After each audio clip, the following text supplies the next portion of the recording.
Hey, what's going on? Hopefully, everybody's having a great weekend. I appreciate everyone for joining in on the Financial Mirror today for the live stream. As always, it's always a blessing to see so many people hopping on to watch the live stream, and then always a pleasure to see the amount of people that are tuning into the podcast every week. So the podcast comes out on Tuesday. It's a exact replica of the live stream. Just gives you a chance to listen to it on the go if you don't have a chance to tune into the live stream. But I want to start off by saying that this has been a really good little I don't want to say series. It wasn't really planned on being a series, but has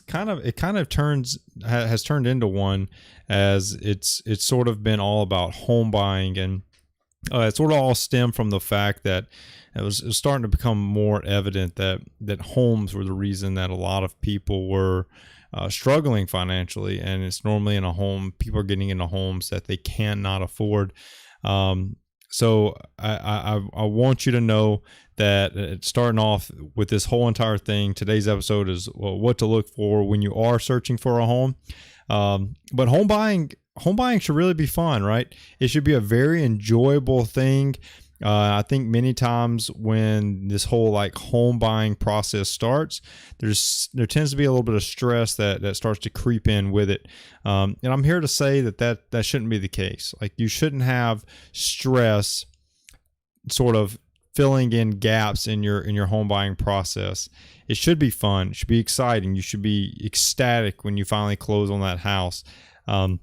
Last week I covered how much home can you afford. If you did miss that episode, I want to challenge you to go watch it, because it does play a crucial role in the home buying process and fighting off the stress monsters that can creep in when that home buying begins. So go watch it. How much house can you afford? And that'll really play a big role in you coming up with that number that shows this is how much house I can afford. So what I covered in that episode, it was to determine, no questions asked, top price that you will pay for a house. Once that number is established, that's when I tell you to start looking for a home. Because let's be honest, home buying would be much less stressful if you were only looking at homes that you can afford. When you filter out those homes that are sort of outside of your max price, that will eliminate the need to see homes you can't afford. And whenever you stop looking at those homes you can't afford, you'll stop thinking about how can I afford this house? I want this house. Well, you shouldn't have to think about that. So go listen to that episode. It'll truly open up your eyes to the fact that there is a top end price that you can afford for a home. And once you know that, it does make home buying much less stressful. So once these ground rules are established, the home buying process is painless. It is absolutely painless. You literally get to shop around for the home that you're going to call yours. And this may take time. Because but waiting doesn't have to cause stress. Just know that the right house will present itself, and you have to bear with it, bear with the process. So, to give some thoughts about what to look for in a home, I want to do an episode that covers that. I talked about a little bit of it last week on the how much home can you afford episode. So today I'm going to go over some things to think about when you are ready to start that home buying process, and these will be applicable to everyone. It's not just about if this is your first home or second home. This is applicable to everyone.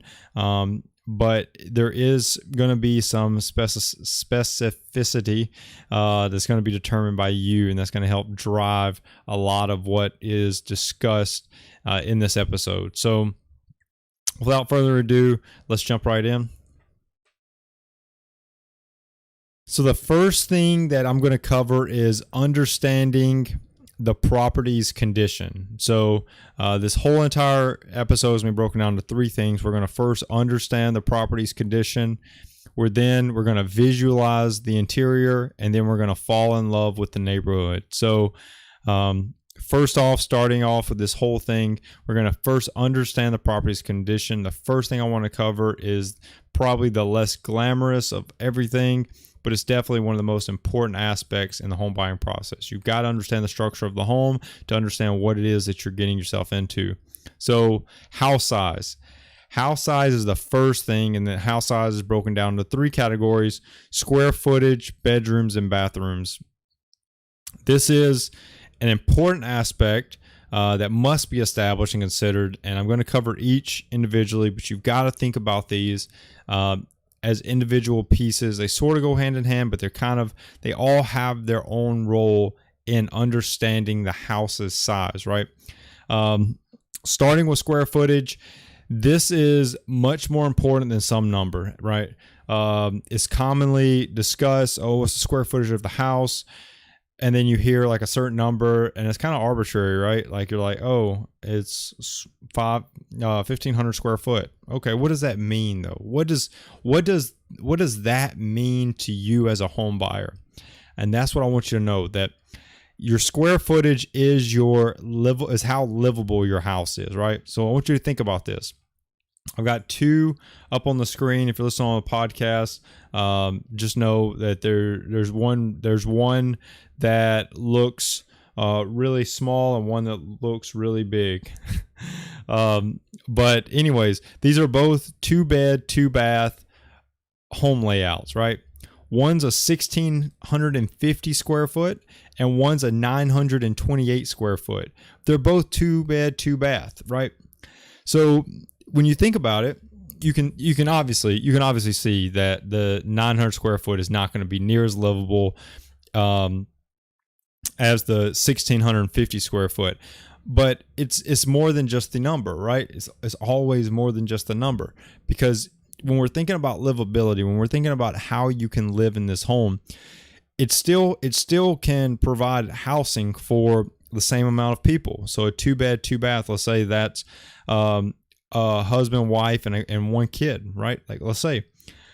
But if you look at these 2 homes that are both providing housing for that same size family, you can see that the 1,650 square foot house is just more spacious. You're not going to feel that you're living on top of each other, because the thing to keep in mind on this is that square footage allows for livability, especially as a family home, because you don't want to feel like you're living right on top of each other.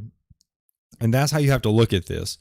You have to look at square footage as livability. That's how livable your home is. That's how spacious. That's how much gap's going to be between your living room and your kitchen. That's how much, ultimately that's how everything is in terms of how spacious, how open of a floor plan that you would be able to have in that home. And this ties directly into number 2, bedrooms and bathrooms, right? They go hand in hand, and they're normally discussed together, bedroom and bathroom, because when you're starting the house buying process, you should already have an idea of how many bedrooms and bathrooms you need for your family, right? So once you have that determined, you're like, okay, I've got me and my wife and 2 kids. Well, that could be a 3-bed home, or it could be a 2-bed home if you're gonna let them have a bunk bed. I mean, I don't know. So you got to determine that first, and then the important thing to do when you're buying a home and you're going around and you're looking for homes is to filter out homes that don't meet that criteria and be specific. So you can see on here, if you're watching this live, you can see I went to Zillow, I went to the filter, I chose exact match, and I only want homes that are 3-bed, 2+ bath. Like, I set that filter, and now every home that pops up is going to fall in that filter, in that sort of filter criteria, right? And that's important, because if I start looking around and I see homes that are 4 bedrooms or 5 bedrooms or whatever, and that's outside of my criteria, I could fall in love with those homes, and they're now homes I can't afford, right? So set that filter criteria, look for number of bedrooms and bathrooms with the max value that you can pay for a home, and only look at homes that meet your criteria. And that's the thing I wanted to bring up here, because you gotta determine this in line with how much home you can afford. So think about this now. Think about if you're currently are a family of 4 and you go with a 3-bed, 2-bath home. That's fine. But there's questions you have to ask with that. When you're trying to determine this, there's questions you have to ask. Are the kids going to share rooms, right? Are you going to have a bunk bed in your room? If you need a lower square footage, 3-bed, 2-bath for cost, now will your kids get older and you start to sort of live on top of each other? There's so much to think about, and it truly comes down to whatever your needs are. So think about it. Look at size of your family, how much space you need to do the things that you want to do in your home, and then go with that. Go with, pushing forward on that home. Okay. The next thing you want to think about is the yard. So we've covered the square footage, the bedrooms and bathrooms, but you also want to think about the yard. And this matters to almost every home buyer, because who wants to spend their time inside? Really, very few. So the part to consider when you're thinking about the yard is that the bigger yard does provide more room for activities, right? This is a great episode, a great movie, Step Brothers. So much room for activities. Yeah, I don't know if you've ever seen it, but it's a great movie. However, the one thing to remember with the yard, so you do get all the room for activities, but it does come with the cost of maintaining it, right? Landscaping it, cutting it, but that cost has a trade-off to you, and you've got to figure out what that is when you start to think about the yard. Here you have to think about, what you want in your backyard, and this is going to help determine size. Do you want a pool, a hot tub, a patio, a built-in grill, a fire pit? No matter what, your yard setup is important to meet your needs, and you've got to look at your specific needs and find homes that have the type of yard that you're looking for, and that's important, right? And then the last thing, when you're looking at it from just understanding the property condition, is you've got to understand the home structure. There are tons of things to look into when you are starting the home buying process. But what I wanted to highlight here is that there are some costly systems that are out there. Things like the roof, the HVAC, flooding, water damage, mold, plumbing, exterior cracks, uneven floors, things of that nature. Those are things you want to look at whenever you are doing this home buying process, because these things are what's going to eat into the value that this home is going to bring, right? So if you're instantly buying a home that has a major foundation problem, you can see here on the screen, foundation, $40,000 ish to get that fixed. You don't want to buy a home that has these high-end cost repairs required. These are all costly to fix, and normally they could show some underlying conditions in the home. Now, what I'm not saying is that if you walk into a home with a water spot on the roof, that it has a leak problem. However, if you walked into a home and had a water spot on the roof, you would definitely want to look into it, and you can do that through a home inspection. So most home inspections can be about $250 to $350. Any home that you're wanting to buy, you will want to get it inspected. These inspections could easily identify issues, especially with some of those very costly systems to repair. So when you're home buying, these are going to be expensive repairs, and if they are needed, finding homes that limit the risk of repair is important. You don't want to buy a home knowing that one of these major major repairs are needed or are highly likely to be needed. It's just going to give you more headache and make this whole home buying process more stressful. So as you can see, there's a lot goes into the assessment of the property's condition, but if you'll keep those things in mind, it will make the rest of the process easier from the beginning. So understand the property's condition and it will go a long ways in helping you find a home that meets what you want to see in your home, right? Like it will help you find and meet all the criteria that you need for it to meet all the criteria for you and your family. So the next thing is you've got to visualize the interior. And I want to start off this by saying, don't focus on minor cosmetic details, please. Don't focus on paint. Don't focus on furnishings. Don't focus on flooring. Don't focus on landscape. All this stuff you can quickly change fairly easily, and these shouldn't be deal breakers for a home.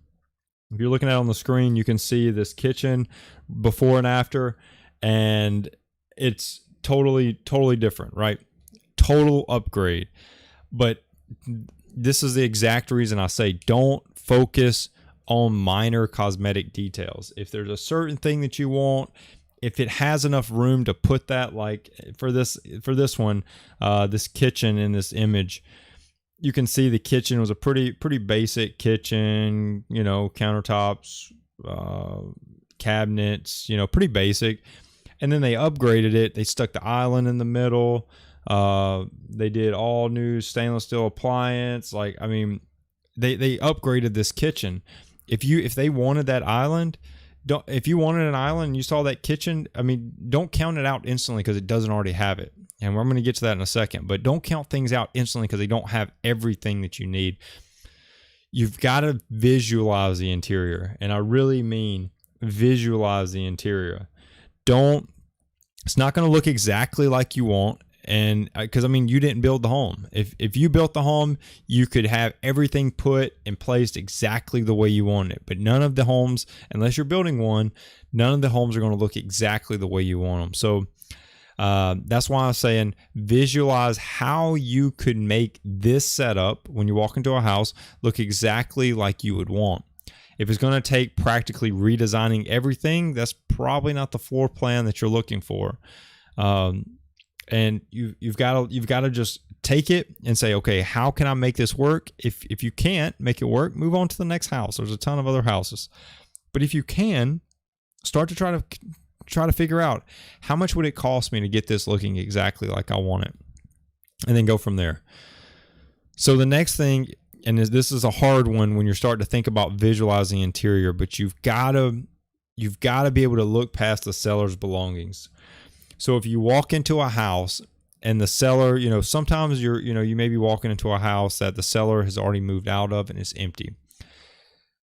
That comes with its own set of problems because it can become hard to visualize, you know, how the home is set up when there's nothing in it, right? That has its own set of problems. But specifically when you're walking into a home that the seller has not moved out of, it can be tough to look past how they had it set up, how their furniture looked, because you know you got it.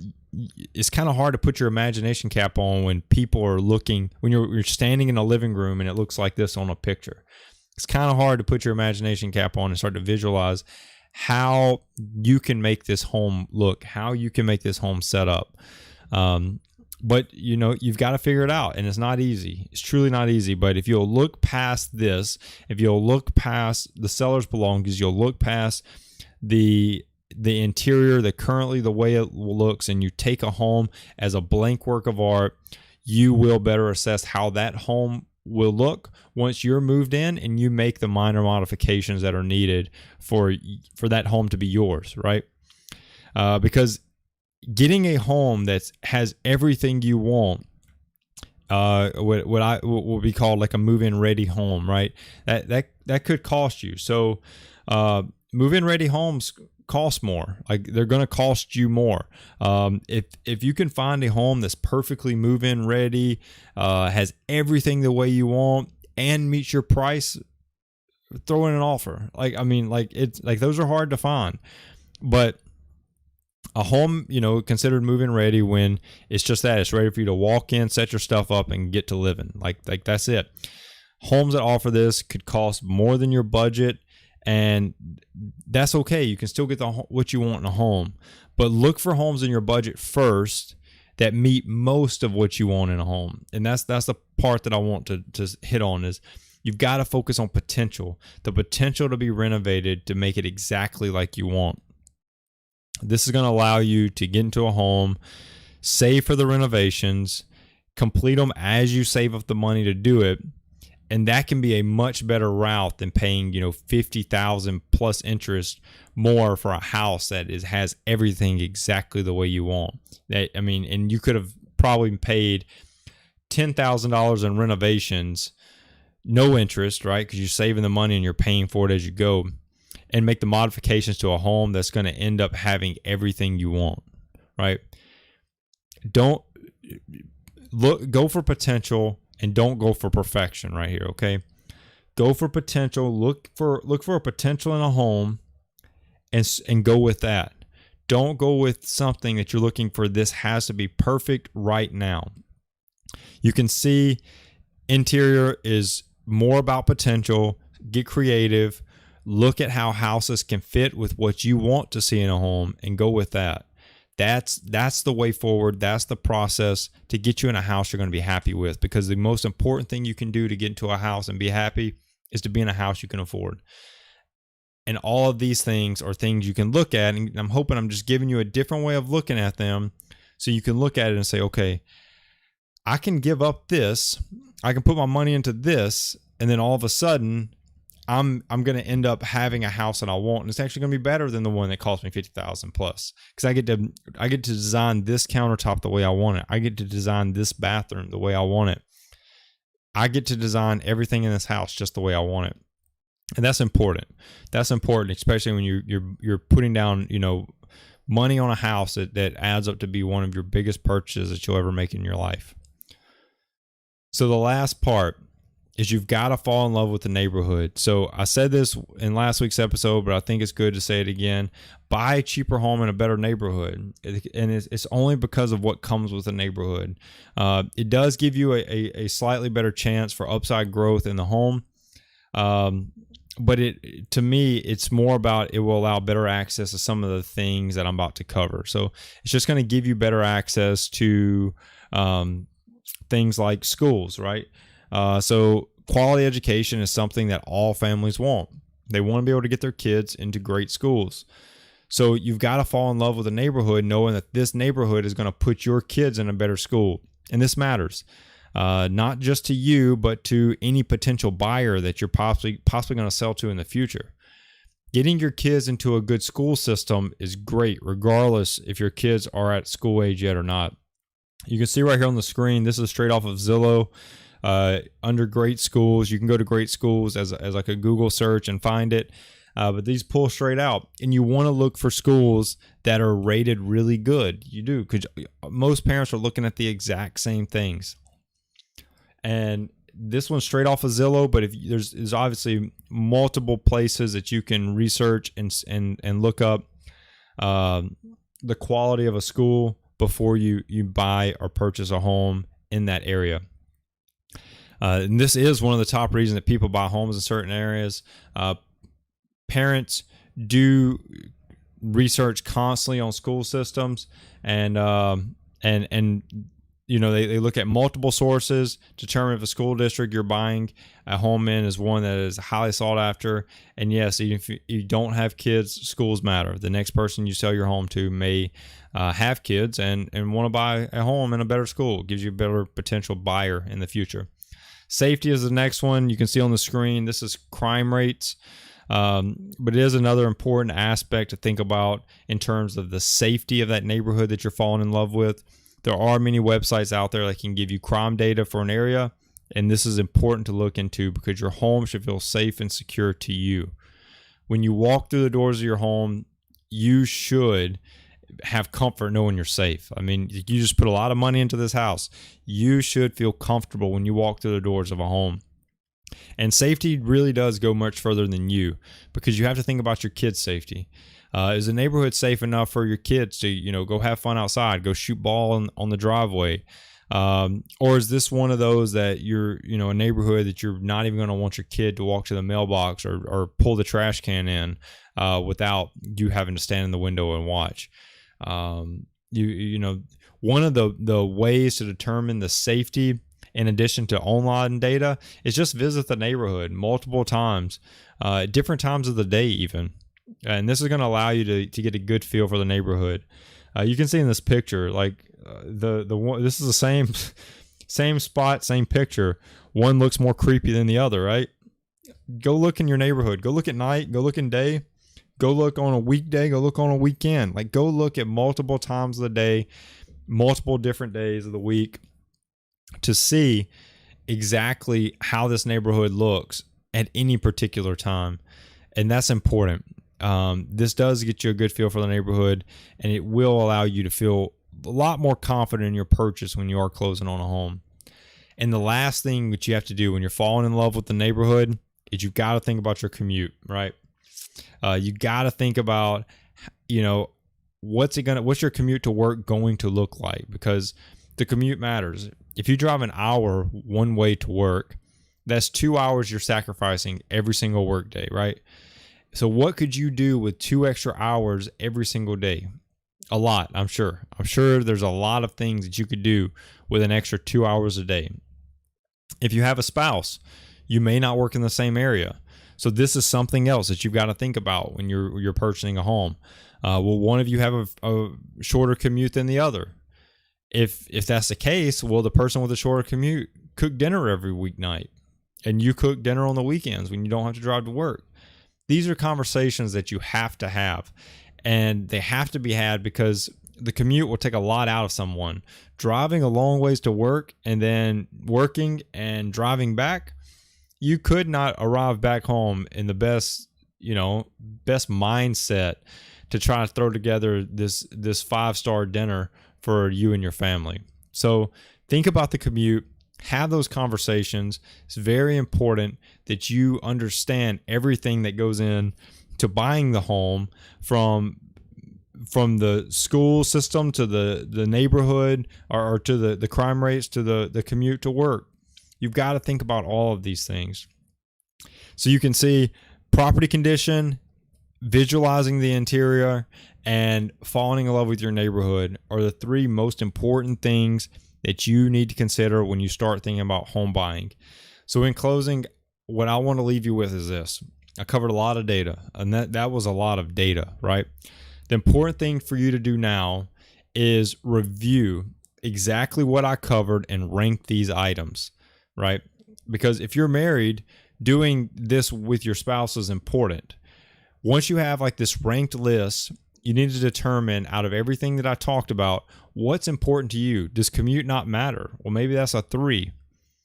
If the most important thing is school and the second most important is crime, or you're like, wow, I need perfect schools and low crime, well, go for it. You just don't have a 3 in that case.